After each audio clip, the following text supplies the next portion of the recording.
Hi guys, this is Bell Channel 2018 and welcome back to my vlog. Tawa lang ng tawa ang aktor na si Piolo Pascual nang tanungin siya tungkol sa chikang nabuntis daw niya si Shaina Magdayao. Kumalat kasi ang balita na pregnant umano ang aktres ngayon at ang itinuturong tatay nga ay walang iba kundi si Piolo Pascual.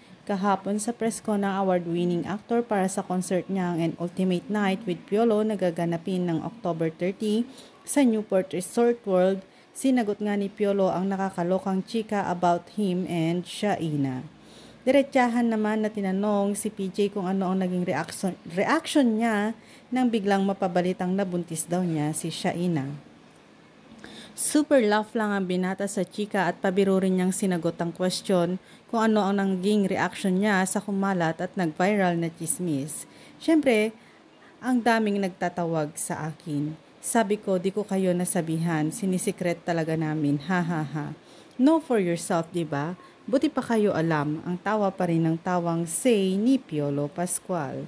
Pero inamin naman niya na espesyal pa rin sa puso niya si Shaina pero ayaw niya munang lagyan ng label ang kanilang relasyon. Tingnan po natin kung anong mangyayari. First, there is pressure in the family, in the society, and she's good friends with my family. She's always in our celebration.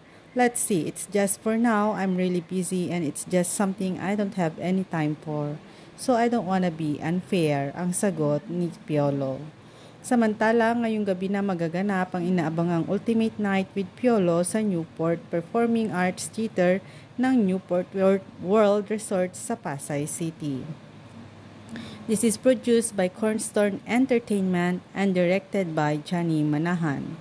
The goal is not make it look like a variety show. Feeling ko lang naman, legit singer ako.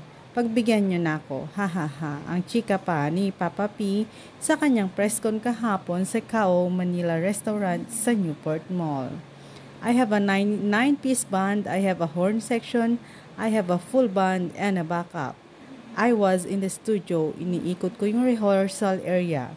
Tuwang-tuwa ako, naririnig mo yung sax, naririnig mo yung violin. Kinikilig ako to be able to perform, to be able to sing with these talents na talaga namang wow, sabi ko nga, ang sarap pakinggan. Special guest niya sa concert sina Eric Santos, Jericho Rosales, Arnel Pineda at bukod dito may isa pang female artist na makakasama si PJ sa show. Thanks guys for watching and God bless everyone.